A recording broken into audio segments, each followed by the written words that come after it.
ನಾನು ರಮೇಶ್ ನಡಿಗೇರಿ, ರಾಜ್ಯಾಧ್ಯಕ್ಷ, ಕರ್ನಾಟಕ ರಾಜ್ಯ ಪಂಚಾಯತ್ ಅಭಿವೃದ್ಧಿ ಅಧಿಕಾರಿಗಳ ಬಿ ಗ್ರೇಡ್ ಹುದ್ದೆ ಉನ್ನತೀಕರಣ ಸಂಘ ಬೆಂಗಳೂರು. ಪತ್ರಿಕಾ ಮಾಧ್ಯಮ ಮತ್ತು ಸುದ್ದಿ ಮಾಧ್ಯಮದ ಮುಖಾಂತರ ನಾನು ತಿಳಿಸುವುದೇನಪ್ಪ ಅಂತಂದರೆ, ಮೊದಲಿಗೆ ನೂತನವಾಗಿ ಬಂದಿರತಕ್ಕಂಥ ಗ್ರಾಮೀಣಾಭಿವೃದ್ಧಿ ಮತ್ತು ಪಂಚಾಯತ್ ಇಲಾಖೆಯ ಗೌರವಾನ್ವಿತ ಸಚಿವರಿಗೆ ಹೃತ್ಪೂರ್ವಕವಾಗಿ ಸ್ವಾಗತ ಬಯಸ್ತಾ ಇದ್ದೀನಿ. ಅದೇ ರೀತಿಯಾಗಿ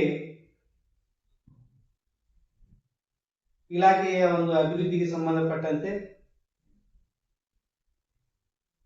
15 ಹಣಕಾಸು ಮತ್ತು 16 ಹಣಕಾಸು ಅನುದಾನ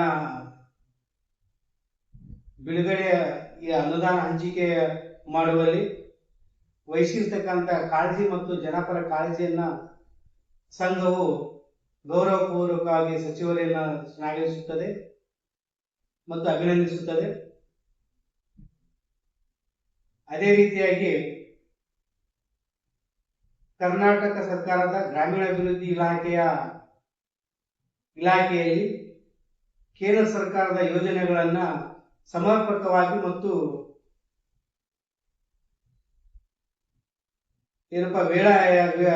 ಸಮಯ ತಕ್ಕಂತೆ ನಿರ್ವಹಣೆ ಮಾಡಿರುವುದಕ್ಕೆ ಕೇಂದ್ರ ಸರ್ಕಾರದ ಉನ್ನತ ಅಧಿಕಾರಿಗಳ ಮಟ್ಟದ ತಂಡವು ಕರ್ನಾಟಕ ಸರ್ಕಾರವನ್ನು ಶ್ಲಾಘಿಸುವುದನ್ನು, ಗೌರವಿಸುವುದನ್ನು ಮತ್ತು ಅಭಿನಂದನೆ ಸಲ್ಲಿಸುವುದನ್ನು ನಮ್ಮ ಸಂಘವು ಕೇಂದ್ರ ತಂಡಕ್ಕೂ ಸಹಿತ ಗೌರವಪೂರ್ವಕವಾಗಿ ಅಭಿನಂದನೆ ಸಲ್ಲಿಸುತ್ತದೆ. ಅದೇ ರೀತಿಯಾಗಿ ಇಲಾಖೆಯ ಉನ್ನತ ಮಟ್ಟದ ಅಧಿಕಾರಿಗಳ ಒಂದು ಮಾರ್ಗದರ್ಶನ ಮತ್ತು ಇಲಾಖೆಯ ಗೌರವಾನ್ವಿತ ಸಚಿವರ ಒಂದು ಸಲಹೆಯಂತೆ ಗ್ರಾಮೀಣ ಮಟ್ಟದ ಮೂಲಭೂತ ಸೌಕರ್ಯಗಳನ್ನು ಒದಗಿಸುವ ನಮ್ಮೆಲ್ಲ ರಾಜ್ಯದ ಎಲ್ಲ ಪಿಡಿಒ ಅಧಿಕಾರಿಗಳನ್ನ ನಮ್ಮ ಸಂಘವು ಶ್ಲಾಘಿಸುತ್ತದೆ. ಜೊತೆಗೆ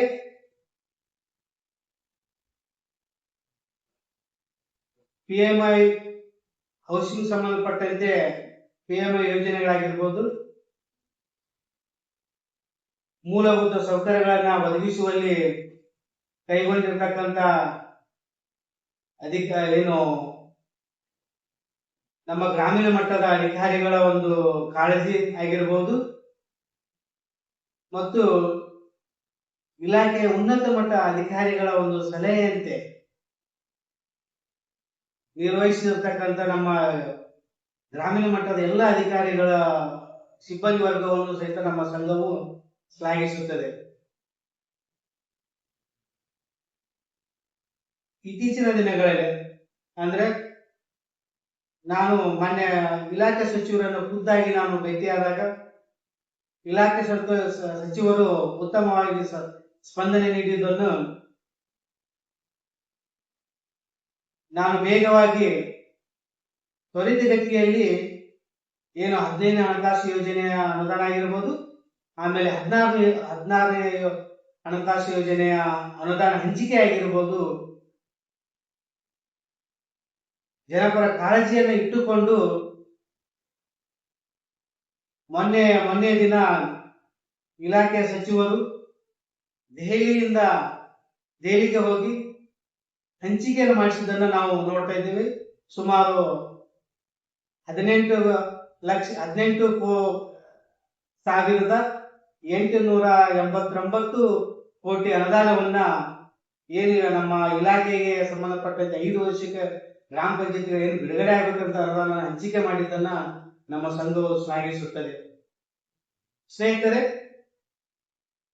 ನಮ್ಮ ಪಿಡಿಒ ಸ್ನೇಹಿತರಲ್ಲಿ ಒಂದು ವಿನಂತಿ. ಈಗಾಗಲೇ ಇವತ್ತಿನ ಪೇಪರ್ ಪತ್ರಿಕಾ ಮಾಧ್ಯಮ ಮುಖಾಂತರ ನೋಡಿದ್ದೇವೆ. ನಮ್ಮಲ್ಲೇ ಇರ್ತಕ್ಕಂಥ ಇನ್ನೊಂದು ಸಂಘದ ರಾಜ್ಯಾಧ್ಯಕ್ಷರಾಗಿರ್ತಕ್ಕಂಥ ಇನ್ನೊಂದು ಸಂಘವಾಗಿರ್ತಕ್ಕಂಥ ಕರ್ನಾಟಕ ಪಂಚಾಯತ್ ಅಭಿವೃದ್ಧಿ ಅಧಿಕಾರಿಗಳ ಕ್ಷೇಮಾಭಿವೃದ್ಧಿ ಸಂಘದ ರಾಜ್ಯಾಧ್ಯಕ್ಷರು ಒಂದು ಹೇಳಿಕೆ ನೀಡಿದ್ದಾರೆ.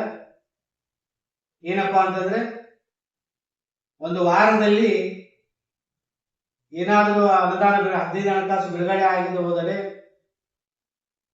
ನಾವು ರಾಜ್ಯದ ಎಲ್ಲ ಗ್ರಾಮ ಪಂಚಾಯತಿಗಳಿಗೆ ಬೀಗವನ್ನು ಹಾಕ್ತೇವೆ ಅಂತಕ್ಕಂಥ ದಾಟಿಯಲ್ಲಿ ಅವರು ಒಂದು ಹೇಳಿಕೆ ನೀಡಿದ್ದನ್ನ ನಮ್ಮ ಸಂಘವು ಅದಕ್ಕೆ ಸ್ಪಂದನೆ ನೀಡುವುದಿಲ್ಲ.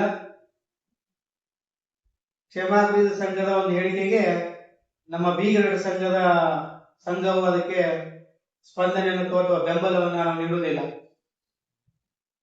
ಏನಕ್ಕಪ್ಪ ಅಂತಂದ್ರೆ ಈಗಾಗಲೇ ಮೊನ್ನೆ ಇಲಾಖೆ ಸಚಿವರು ನಾನು ಖುದ್ದಾಗಿ ಭೇಟಿಯಾದಾಗ ಅವರು ಸಕಾರಾತ್ಮಕ ಒಂದು ಭರವಸೆ ನೀಡಿದ್ದಾರೆ ಮತ್ತು ಮೊನ್ನೆ ದೆಹಲಿಗೆ ಹೋಗಿ 18,889 ಏನು ಅನುದಾನವನ್ನು 89 ಕೋಟಿ ಅನುದಾನವನ್ನ 18,889 ಕೋಟಿ ಅನುದಾನವನ್ನ 5 ವರ್ಷಕ್ಕೆ ಸಂಬಂಧಪಟ್ಟ ಹಂಚಿಕೆ ಮಾಡಿದ್ದನ್ನ ಇದೇ ಉದಾಹರಣೆ ಇದೆ. ಸೊ ಹಾಗಾಗಿ ಅವ್ರ ಮೇಲೆ ಒಂದು ಗೌರವ ಇದೆ, ಇಲಾಖೆಯ ಒಂದು ಸಚಿವರ ಮೇಲೆ ಮತ್ತು ಇಲಾಖೆಯ ಉನ್ನತ ಮಟ್ಟ ಅಧಿಕಾರಿಗಳ ಮೇಲೆ ಗೌರವ ಇದೆ. ಸೊ ಹಾಗಾಗಿ ನಾವು ಈ ಒಂದು ಹೇಳಿಕೆಗೆ ನಮ್ಮ ಬೆಂಬಲವನ್ನ ಇಲ್ಲ ಅಂತಕ್ಕಂಥ ಒಂದು ವಿಚಾರವನ್ನ ಈ ಪತ್ರಿಕೆ ಮಾಧ್ಯಮ ಮುಖಾಂತರ ನಾನು ಹೇಳಕ್ಕೆ ಬಯಸ್ತಾ ಇದ್ದೇನೆ. ಜೊತೆಗೆ ಇನ್ನು ಮುಂಬರುವ ದಿನಗಳಲ್ಲಿ ಗೌರವಾನ್ವಿತ ಸಚಿವರ ಮತ್ತು ಇಲಾಖೆಯ ಉನ್ನತ ಮಟ್ಟ ಅಧಿಕಾರಿಗಳ ಒಂದು ಮಾರ್ಗದರ್ಶನ ಮತ್ತು ಅವರ ಒಂದು ಆದೇಶದ ಅನ್ವಯ ನಾವು ಗ್ರಾಮ ಪಂಚಾಯತಿ ಮಟ್ಟದಲ್ಲಿ ಸ್ಥಳೀಯ ಮಟ್ಟದಲ್ಲಿ ಮೂಲಭೂತ ಸೌಕರ್ಯಗಳನ್ನು ಒದಗಿಸುವಲ್ಲಿ ಯಶಸ್ವಿಯಾಗಿ ಒಂದು ಕಾರ್ಯವನ್ನು ಮಾಡ್ತೇವೆ ಅಂತಕ್ಕಂಥ ವಿಚಾರವನ್ನ ಒಂದು ವಿನಂತಿಯನ್ನ ನಾನು ಮಾಡುತ್ತಾ ಈ ಒಂದು ಪತ್ರಿಕೆ ಮುಖಾಂತರ ನಾನು ಎಲ್ಲ ಒಂದು ಇಲಾಖೆ ಅಧಿಕಾರಿಗಳಿಗೆ ಮತ್ತು ಸಚಿವರಿಗೆ ಒಂದು ಹೃತ್ಪೂರ್ವಕ ಒಂದು ವಿನಂತಿಯನ್ನು ಸಲ್ಲಿಸ್ತಾ ಇದ್ದೇನೆ.